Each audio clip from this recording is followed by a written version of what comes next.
Welcome to Afterburner, episode 2. Hawks defeat Flames in overtime. What the hell's happening? It's Ryan Pinder at our studios here in Marteloup, Calgary, and Rhett Warner from, I believe, the main floor in Buffalo. Do we have to whisper tonight? Are there children sleeping? How are you? I'll be in a comfortable tone. I won't be yelling, although I'm somewhat inebriated or hungover, I guess is the correct term. Hung over the same day you were drinking. I love it. Beautiful thing. You're at the Bills game today. We'll talk about that a little later.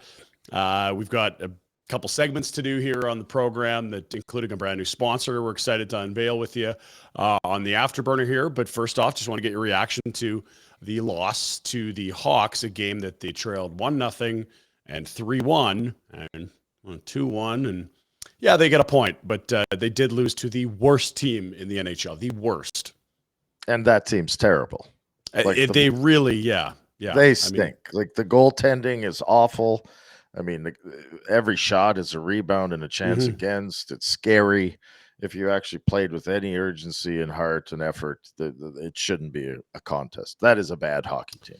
Yeah, and I didn't think the Flames were bad. They pile up the shots. Your final shot total is a huge number, 47-25. I also didn't really think Stalock was that great. There was loose pucks all around. There was also 2 posts, which feels like a theme this year. Coleman, and then a power play, Lindholm off the bar as well. I see a lot of frustration on Flames Twitter, and I get that.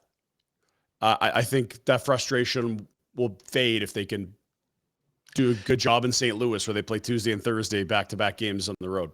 Yeah, it probably doesn't end up mattering in the grand scheme of things. I mean, if 1 point keeps you out, you might look back at it and go, but it wasn't like you didn't show up at all. It's just your opponent is so bad. It's hard to take solace in the fact that, we outshot them and we had chances. Yeah, I agree. You followed up with 2 wins in St. Louis. Okay, great. That's great. Wonderful.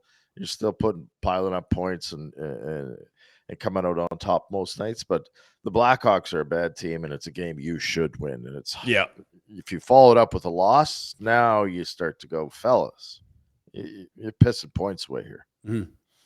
Like the line of Khrushchev, Domi, and Reichel, but beyond that, there's a lot of plumbers there, and that team's going to look a lot different after the deadline as well, with a lot of guys on 1-year deals, like Athanasiou, Domi, for example, both middle-ish money rental guys because they're UFAs this summer. We don't need to talk a ton more about the Hawks, but where's morale at for the Flames in that one? I would expect that Sutter's not too happy with the whole effort, and he'd be letting the fellows know. But I think it's the next game.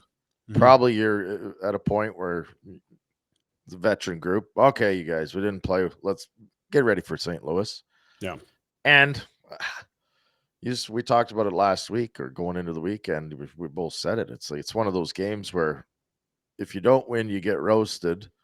If you do win, you're supposed to. Well, they got a point. They didn't win. We could absolutely take shots at them because they should win that game. Chicago is, I can say it again, bad. They are bad. I was especially impressed with how bad they were defensively. It just felt like there was opportunities all night, and Stalock wasn't great, but he wasn't bad. And then you get a little puck luck around the net if you're Chicago. You don't if you're Calgary. I thought they outplayed them, but it really doesn't matter. No. I guess. I mean, to our point earlier, how could you not outplay that team? You did. Yeah. You get 1 point, not 2, but Christ, that's a bad hockey team. Yeah, if you're not outplaying the Blackhawks, then we really have to open up the cannons and let blast, because that means you've decided to show up at the rink drunk or something. Couple things real quick. I thought they were sluggish out of the gate. I think there's a certain level of playing down to your opponent at some point. There was more urgency shown after the goaltending change. Markstrom comes out. He allows 3 on 11 before Dan Vladar comes in. That was let's see, total ice time early in the second period where he comes out. So just a quick thought on that. Well, I mean, they come back and score a couple and tie the game. And I don't think it's Markstrom. I think it's certainly one of those ones where the coach was trying to send a message to the rest of the team. And I guess you could Mhm. say it worked in a way, right? Yeah, Like no, they they're score almost immediately. Huberto off the draw. Lucic was actually pretty good tonight. The Backlund line was flying. They just couldn't buy a goal.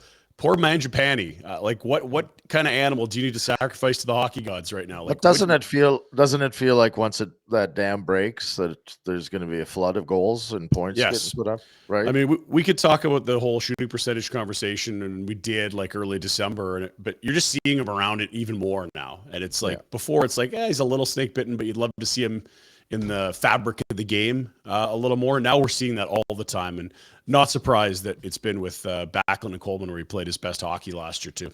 No, it's not funny that it seems to be that Backlund, whoever he plays with, helps them elevate their game.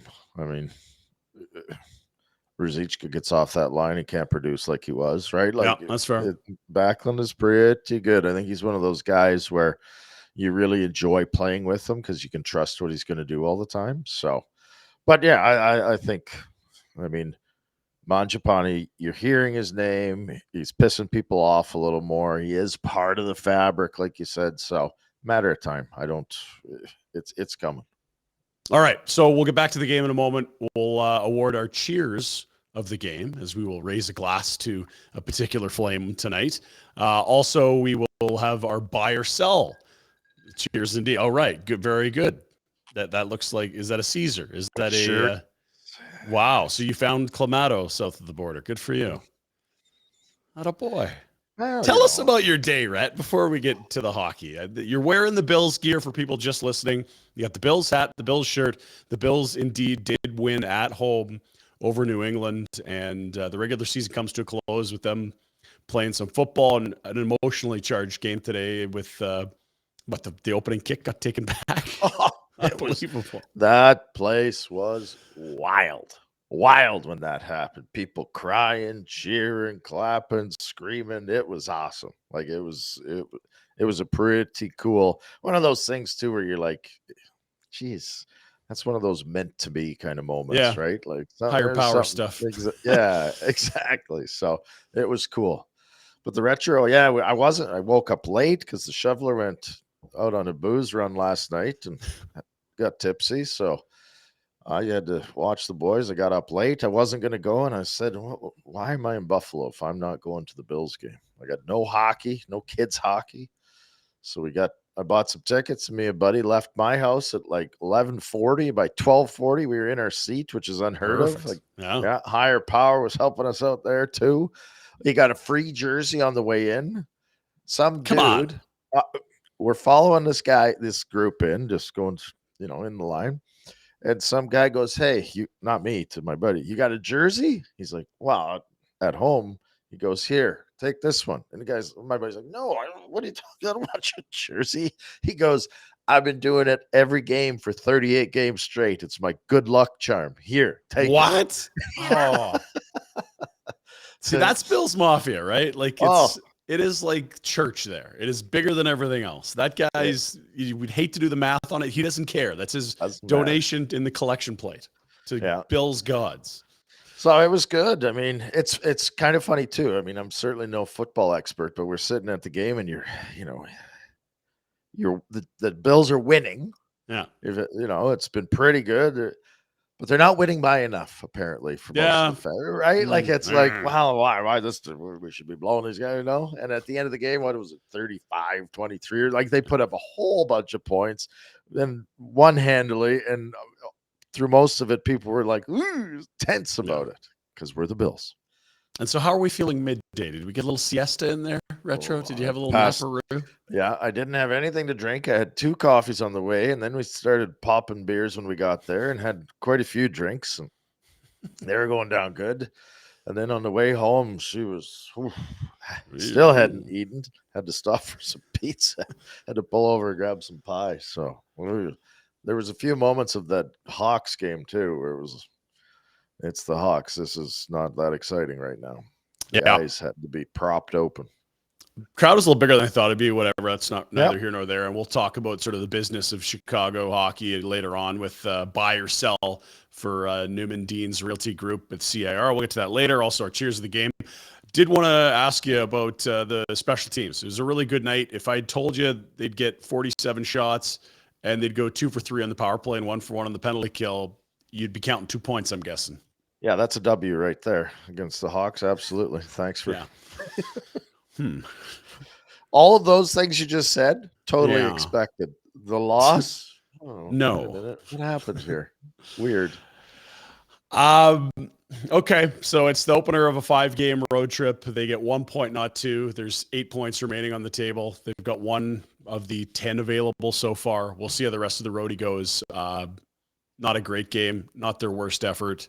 I don't know. I feel like that's the story on that one. Should I be more outraged? Should I be calling for somebody's head? Hey, I got a hot take for you.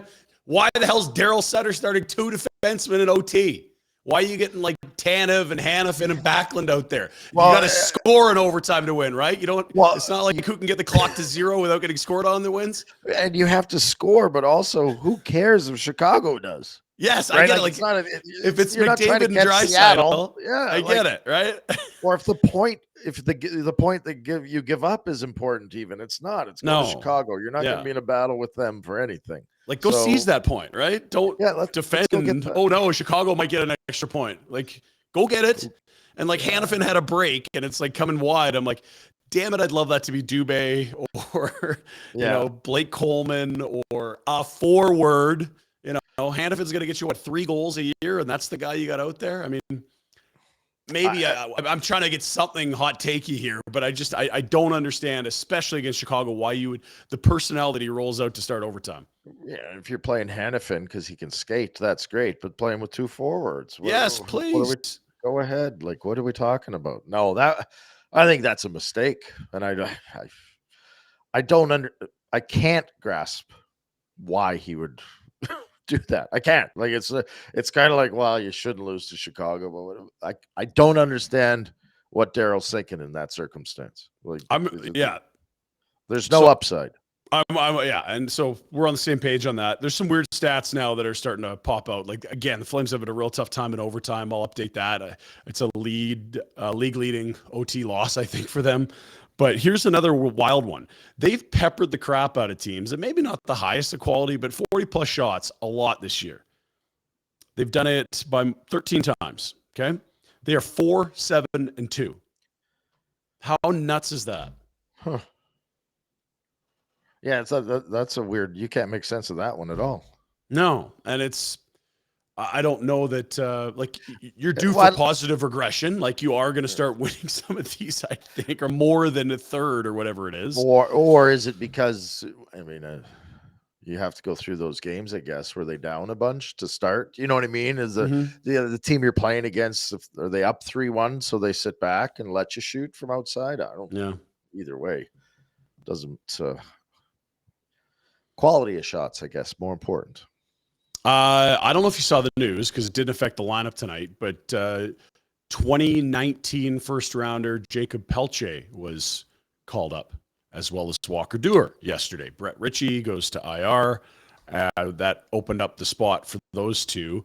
I was excited at the thought of Pelletier playing, but then I remembered that Brad Treliving can call people up, but Daryl still sets the lineup. So I don't know how keen he is to see Jacob Pelletier's NHL debut. And I really thought, like, this is a spot where he moaned about it post-game. There's some quotes coming out post-game. He said, we didn't get to practice yesterday in Calgary because the Globetrotters are there. We couldn't do a morning skate today because it was a 6:00 start, Chicago time. Whatever. I mean, I don't put much stock in that, but he seemed to be providing reasons why maybe things weren't great. You know what's a really cheap and easy way to like get a little spark and energy? Put a rookie in for his first NHL game, or start the backup who everyone loves. And I feel like he didn't do either of those things, obviously, but I wonder why not. Well, yeah, it sounds like he's just playing into the fact that you didn't get to practice and a morning skate. Like, you're using it as a crutch, so you're just going to follow suit and let it play out. Or are you trusting in your veterans because they're the ones that are better at playing? Like, let the kid play. He's there. Uh, I'm more concerned, and honestly, I'm concerned is that Pelletier to me seems to be, I don't know what word to describe, but it's like Treliving. He's doing, or Peltier's doing everything he can, right? Points, playing hard. Has had a good year and a half with Been great in the A. Yeah. Heat, Wranglers, whatever. He's been great. Daryl, I wouldn't say he lambasts. Somebody says he has a shitty training camp and it's different in the NHL. And he didn't have a great camp. But also he had him separate from the main group the whole time. Yeah, right? he didn't really make him feel part of it anyway. So how do you? It wasn't like he felt like he was going to. Anyway, my point is Pelletier the guy that Daryl's putting a stake in the ground again? You know what I mean? And kind of being, listen, I'm going to do things my way, and this is the kid. I'm going to prove it by not playing this kid. I certainly hope it's not a stubbornness like that, but Chicago was a perfect spot to put him in. I agree, and it's too bad. And you know what? Maybe Daryl just says it wouldn't be fair to the kid because he didn't get a practice in or whatever. But like beyond that, bigger picture, I would love Pelletier to really, if he gets in, seize it, and that sounds easy, but like force his hand. And sort of like Oliver Shillington did at the beginning of last year, like play so well that Daryl can't take you out. And maybe all of a sudden, like, geez, if you look at that top nine, there's only one piece that doesn't really make a lot of sense. And Milan's played pretty well with Huberdeau and Kadri, but it's not like Huberdeau and Kadri are playing really well necessarily. I think they've been okay. There's a spot right there for a guy that plays a 200-foot game, that has some high-end skill, that's put up points at every single level he's played. I mean, it's right there.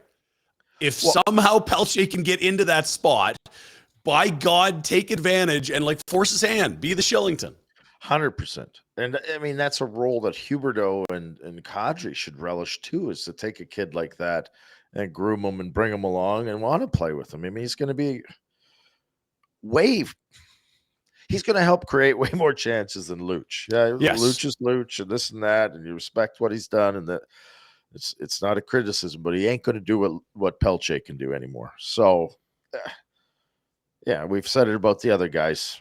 There's no sense putting Matthew Phillips to the lineup if you're going to play him with Lucic and Ritchie. It's not a recipe for success. So if you are going to put Pelletier in, put him in a spot he can succeed and can help your team.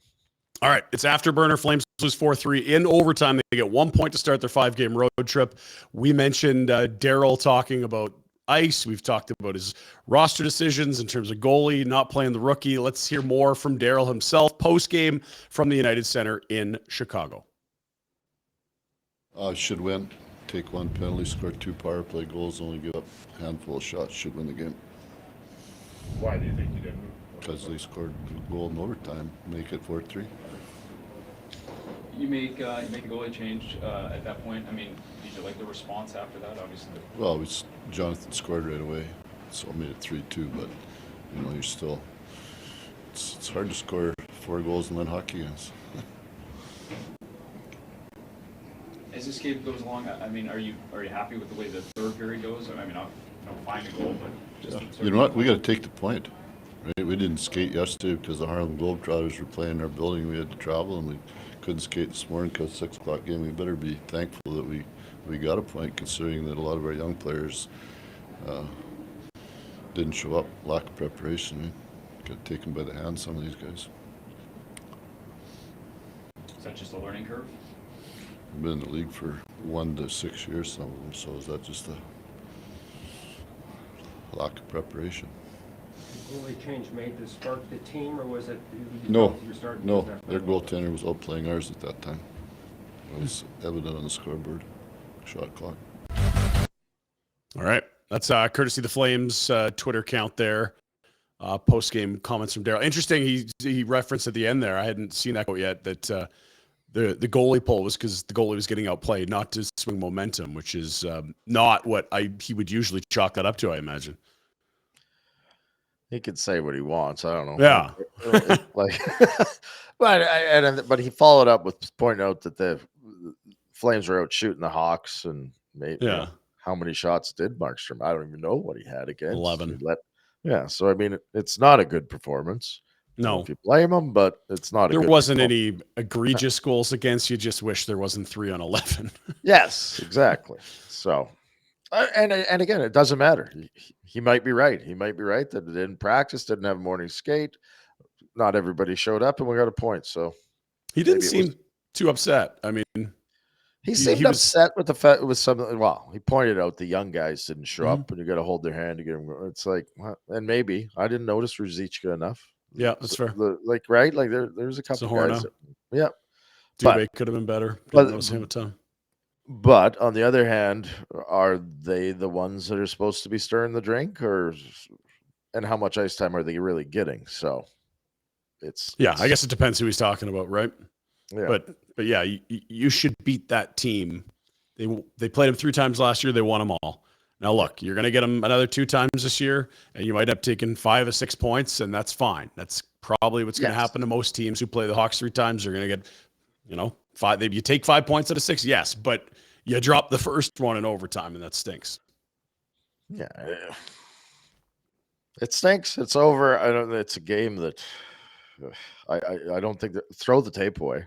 I don't know what you're learning from it. I guess you could say, well, the power play was successful, but it's like I don't know if that was a wicked power play or a shitty the Hawks. Yeah, right. Like it could vary. It's the whole thing. It's like that San Jose back-to-back they had that Sunday, Tuesday.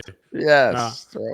So let's get to one of our new segments. Want to say a big welcome to BK Bowfort Liquor joining us on Afterburner. Mandeep was here pouring drinks on the Holiday Spirits Showrette, and he had hinted about being involved in the new year. Well, look at this. And yeah, we got some pics. Mandeep and his family, huge Flames fans. They love the show, plural. And hold this one right here. So on the left, there's the Hall of Famer. Tell him Lonnie sent you. Love it. And on the right, great anecdote. That's Mandeep's father who started the business. He's from India and played with his 7 brothers field hockey as a farmer in a really, really famous city for field hockey players. So you got Daryl, who's got all the brothers, 6 of the 7 Sutters play in the NHL from Viking, which is like this, put on the map because of hockey city in Canada, right? And Mandeep's dad's right next to him with a similar story, other side of the world, field hockey, not ice hockey. How good is that? That's crazy. Awesome. And there's your boy Jerome. Love to see that with Mandeep and family. So big welcome to BK Bowfort Liquor. If you're heading out of the town, you know where you're going, out Highway 1 west of the city, right across from Winsport, COP, right by the Clown and the Mermaid Coffee, right there. You know where it is. On the way out of town, if you're heading out, having a fancy weekend, pick up a nice bottle of something from Say Hi to Mandeep in the gang. Good stuff. So our cheers to the game. I propose, Rhett, we cheers Dan Vladar, who came in very early in period 2, made a huge save on Max Domi early in the third. I mean, it sucks that they get 1 point, but if they had lost in regulation, I mean, I just feel like it would be more than it's just hockey, right? Like I feel like that would be a real blow. They claw back from 3-1, and a big part of that was Dan Vladar. Well, you almost overlooked that point because he made that big save on Domi, and if he doesn't and they do lose, you're right. We're freaking out going, what are you guys doing? But because it's the Blackhawks, you expect to win. It should win. You don't think about it as much, but that's a good pull right there. All right. So raise your glass. We're doing a cheers for BK Bowfort Liquor to Dan Vladar, Disco Dan, or whatever we're calling him. You don't have a Caesar. You better get over to BK. It's probably a good call. I think I will be stopping by to say hello. Here's the save by the way. Glass in behind the net. Here's a chance now for Reichel. Passes over. Great save, Vladar, as he robbed Domi on wide. Yeah, he did rob Domi right there. So that was a big one. I had it starred as a big play. And on the flip side, Lindholm crossbar, that was on early in the third. And the Coleman off the post as well. That was when I believe it was 1-0 or 1-1. So I had those as sort of the non-scoring events that I think, okay, if those things go differently, who knows where we're at. Wow. I like the Vladar save as your toast of the game for sure. I think that was the biggest one. Yeah, good. So that's our toast of the game for BK Bowfort Liquor. Say hi to Mandeep and family. And remember, on your way out of town, if you're heading to the mountains, stop in, load up, enjoy your time out of town. Tell them Rhett sent you. Yeah, tell them. Well, and obviously, you just bring some stuff to get signed because there's just Hall of Famers hanging out there. Yeah, just sit outside, big deal. Yes. Walk by, Lanny. That's where all Everyone those card collectors are, eh? They're just sitting there waiting at the door. eventually they'll be there. Okay. Next item. This is buy it or sell it. We do this for Derrick Newman of Newman Dean's Real Estate Group with CAR Realty. Buy it or sell it. I'm going to give you something, a statement. Buy it means, yeah, you're in. Sell it, maybe I'm not so much in. My statement today is about the Hawks. It's big picture. It's not this year, but it's kind of this year. Connor Bedard landing in Chicago is the best place for the NHL. He's going to go first overall. There's a draft lottery. Hawks are dead last. There's percentages all over, and there's going to be 2 lottery pulls, not 3. So anyone who finishes in the bottom 3 can move up to 1. Either you stay at 1, you move up from 2, you move up from 3. If the 4th place team wins the lottery, they move up to 2nd. Connor Bedard landing in Chicago is the best thing for the league if it could be any of those teams that are sort of in that lottery mix. Buy it or sell it? I'll buy it, actually. I'll buy it.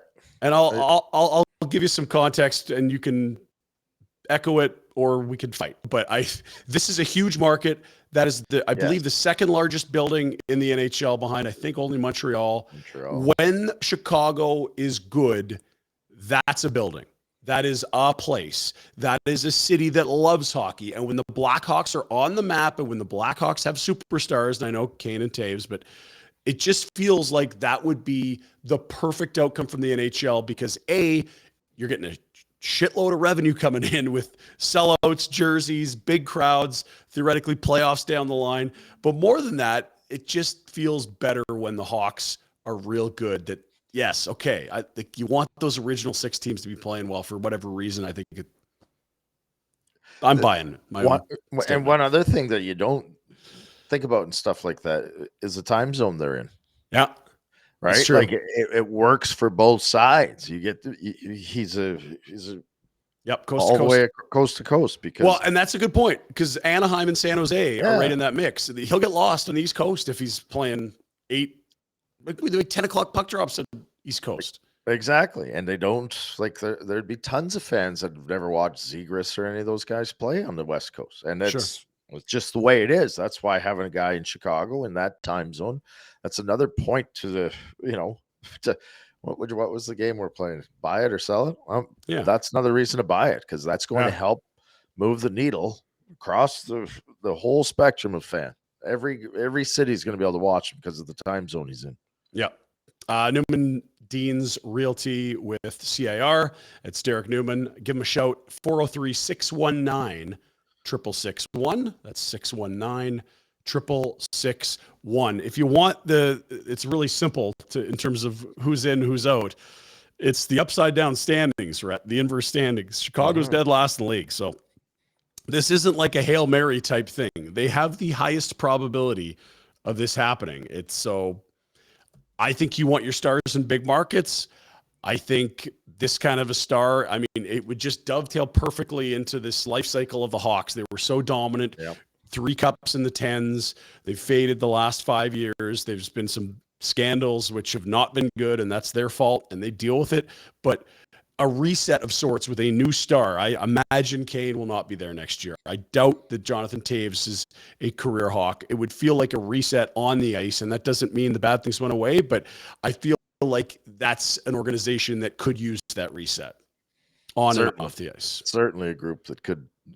Even watching Taves out there, it's like it feels like he needs to go, right? Like it's not a good situation. So Taves in a place like Colorado would make a lot of sense to me. I mean, this is going to be the trade deadline where there's going to be third parties brokering deals, like send it through Arizona, they eat half the money, then they send it on, and now all of a sudden Taves is like $1.5 million, not 10 million type thing, right? But they lost Kadri, and I think it's like, JT Compher or Alex Newhook are your second line center when you're healthy in Colorado. They're going to have to upgrade there. And like you put him in behind that McKinnon line, it's like, okay, I could build a checking line with Taves. I feel like that'd be a great fit for him. Well, it'd be perfect. And the depth that would give him, that would be a nice, but I mean, you put him anywhere. put him in Edmonton. Nice fit. Like, you know what I mean? Like, it's not. He'll fit It in, makes yeah. sense. Yeah, it makes sense for Colorado because, you know, defending champs and they're still trying to go for it. Another team that I thought about was Winnipeg. I don't know if they can fit him in, but Yeah. hometown, looks like they got Jeez, a wouldn't good that be squad. something? Yeah. Yeah, right. No, So and they look I don't- good. Like they were missing a lot of guys and they beat Calgary. Like they're getting goaltending. Morrissey's having a monster year. They just got Ehlers back. He scored last night. That's a big Yeah. get for them. And getting healthy. Interesting. Your bottom 5 teams right now as it stands. Chicago, last place in the league. Columbus, second last. Ooh, Johnny. Anaheim, third from the bottom. The Yotes in their Mullet Arena. That's where you don't want them to go. You don't want a 5,000 seat arena for Bedard next year. That would just be a nightmare. Fourth from the bottom in San Jose, 5. Montreal, 6. So you got Slavkovsky, which is 1 overall, but this kid's like way better than him. Yeah, it would be an upgrade on him. Marty, settle down. Whoa. Hey, oh, boys. Whoa. Yeah, he probably wouldn't mind learning a little bit from Marty St. Louis either. Right? If he ended up there. Not a bad. What was it? Caulfield, the moment that Marty got there? It was just like star. Crazy. Okay, so that's our buy it or sell it segment. An easy sell for you. An easy buy for you to make. And it's for Derrick Newman with the Newman Deans Real Estate Group with CIR Realty. 403-619-6661. We're buying Bedard to Chicago, the best case scenario for the NHL. Next up, St. Louis Tuesday, St. Louis Thursday, off day Wednesday retro. So stay on the right side of the river, and this will be an interesting test. The Blues are without Tarasenko and O'Reilly for a while. Certainly this week's 2 games. They've also missed Torrey Krug. Scott Perunovich, a young player they like on the back end, has been gone for a while as well. But it's a deeper roster. They got some good young players. I'm thinking the Kyrus, Thomases of the world. Not a 2-foot putt, and a team that's directly behind them in the Western Conference wildcard chase. So we'll that's have, what I was thinking. Post-game shows Tuesday and Thursday following those. Gonna need to create some separation from these guys. They're right there. So we will chat again Tuesday and Thursday for Afterburner. Barn Burners back tomorrow around 10:30. You know the drill on our YouTube channel, Flames Nation. Also, anywhere you grab your podcasts. Thanks for listening and watching. Big shout out to BK Bowfort Liquor for joining up on the Afterburner podcast. And a big thank you to Derrick Newman as well from the Newman Deans Real Estate Group with CIR for being part of it. This has been Afterburner. That's it. That's all. Flames lose 4-3 in OT to open a 5-game roadie. Rhett, sober up. You got a show to do tomorrow. go Bills. Thanks for watching.